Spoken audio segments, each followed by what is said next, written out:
अब्दुल मजीद अपने भरे पूरे परिवार के साथ खुशी से जिंदगी बिता रहे थे कि अचानक चंद घंटों में ही उनका सब कुछ तहस नहस हो गया। नरोड़ा पाटिया में लगी आग में उनका सब कुछ झुलस गया। उनके बच्चों को मौत के घाट उतार दिया गया। उनकी बेटी के साथ बलात्कार किया गया। उनकी गर्भवती पत्नी को भी नहीं बख्शा गया। और ये सब कुछ हुआ अब्दुल मजीद की आंखों के सामने। एक ऐसा मंजर जिसे याद करके वो आज भी सिहर उठते हैं।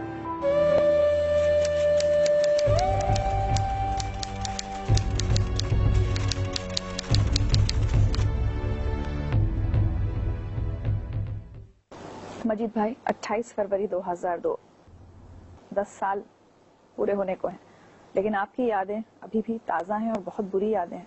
क्या हुआ था उस दिन आपके साथ? उसके एक दिन पहले बंद का ऐलान था, पेपर आया था कि कल बंद का ऐलान है।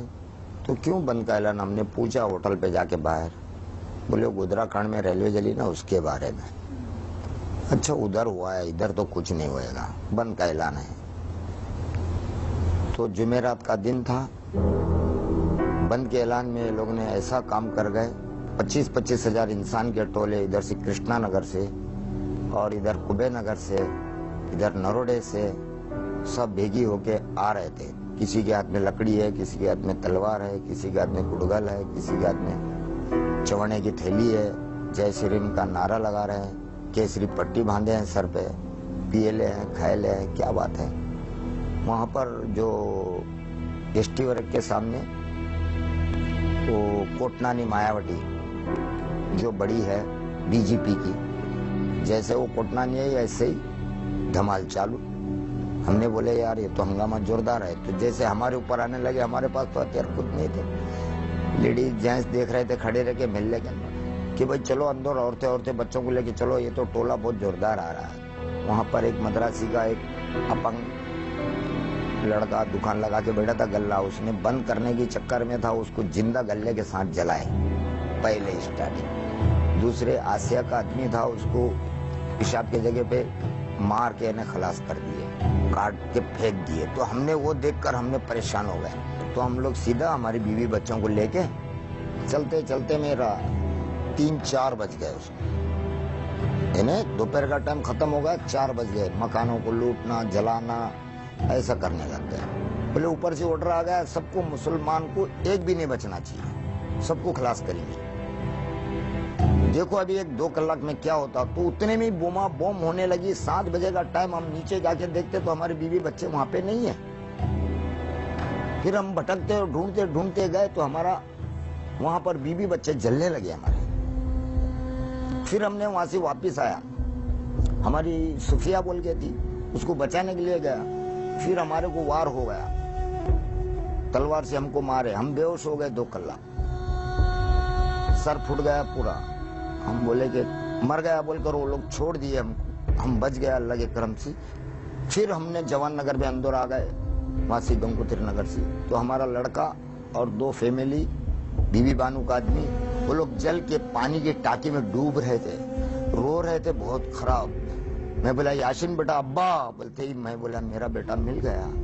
जब हमारे बेटे को बोला कि बेटा क्या हुआ, तो पूरी तमाम जो है ना, ये चेहरा पूरा जला हुआ, ये जला हुआ, ये भाग जला हुआ, सीधा हाथ सीधा पैर पूरा जला हुआ, इन्हें फूल गया था वो। मैंने बेटा सब्र कर, अल्लाह बहुत बड़ा है। फिर मैं बोला यहाँ पर बैठ ऊपर, तेरे खाला के पास में ढूंढ के आता हूँ तेरे अमीनों को। अरे वो तो जल रहे हैं बोले। लड़का जैसा बोला उसको वहां पर सिप करके फिर से मैंने ढूंढने किया तो हमारे लड़कियों का रेप हो रहा था। 14 साल की छोकरी, 15 साल की छोकरी, 18 साल की छोकरी, 20 साल की छोकरी को काट काट के इन्हें फेंक रहे थे, रेप करके मजाक करके इन्हें तलवार से काट के फेंक रहे थे। इस तरह मेरे नजरों देखे हैं। और मैं किसी के सामने बोलूं तो रब सुनता है। मेरे कोई शौक नहीं है पैसों का वगैरह, कोई शौक नहीं है। सिर्फ एक मजबूरी में एक धंधा लगा के बैठा हूँ कि मेरा ध्यान बाहर हो जाए, नहीं तो मैं पागल हो गया था। वहां से इतनी परेशानी में फिर हमने कैसे भी मुसीबत में हमने बचाए, कितने को बचा दिया। एक औरत का रेप वहां पर ऐसा होगा, उसकी डिलीवरी शाम तक होने वाली थी, 7 बजे तक का डिलीवरी होगी, 7 बजे उसका रेप हो रहा है। 7 बजे डिलीवरी हो रही है, 7 बजे उसका रेप हो रहा है, जब उसका पेट चीरकर बच्चा जिंदा निकालकर तलवार से 2 टुकड़े कर रहे हैं वो लोग, और जिंदा बच्चा निकला।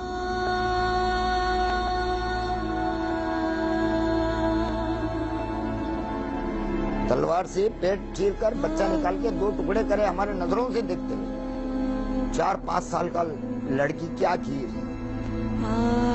20 साल का, 25 साल का, 18 साल का एक जवान इस तरह रेप कर रहा है। 12 साल 14 साल की छोकरी को लंगी करके रेप कर रहा है। चिल्ला रही है बच्ची, अब्बा अम्मा बचा लो।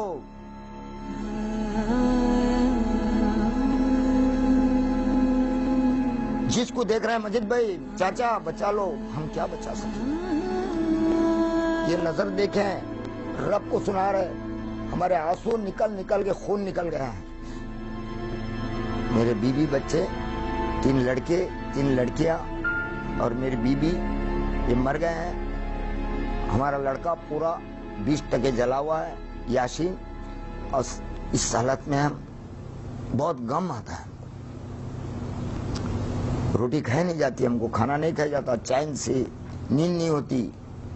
आंख मूसता हूं तो याद आता, मैं किसको बोलूं, बोलने से तो आने वाले नहीं है।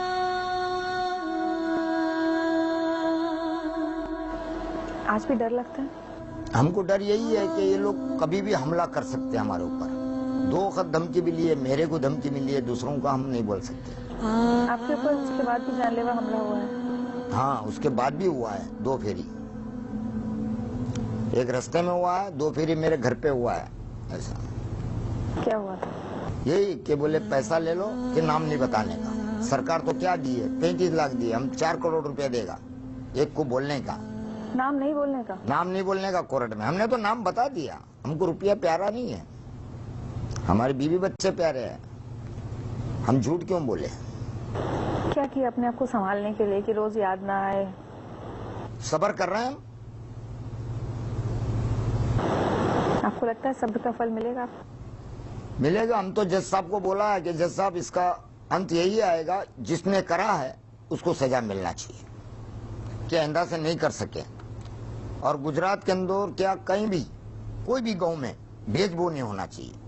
तो आपको कुछ उन लोगों ने भी धोखा दिया जो हिंदू थे, जिन पर आप भरोसा करते थे? हाँ, भरोसा करते थे, उन्होंने धोखा दिया। हमारे बाजू में पड़ोस में रहते थे, एक साथ में मेले में रहते थे। कभी सोचा नहीं होगा आपने वो ऐसा करेंगे आपको? कुछ नहीं, जिंदा जलाया उन्होंने हमारी बीवी बच्चों को जिंदा। हमने बोला भी, गुड्डू तू ये क्या करता है। मुझे यकीन है मजीद भाई, इन 10 साल में आपने कई बार ये सोचा होगा कि इससे तो अच्छा होता मुझे मर जाते तो अच्छा था। सोचते हैं कभी कभी, मर जाते तो अच्छा था। ये देख नहीं सकते थे, बोल नहीं सकते थे, अच्छा रहता था।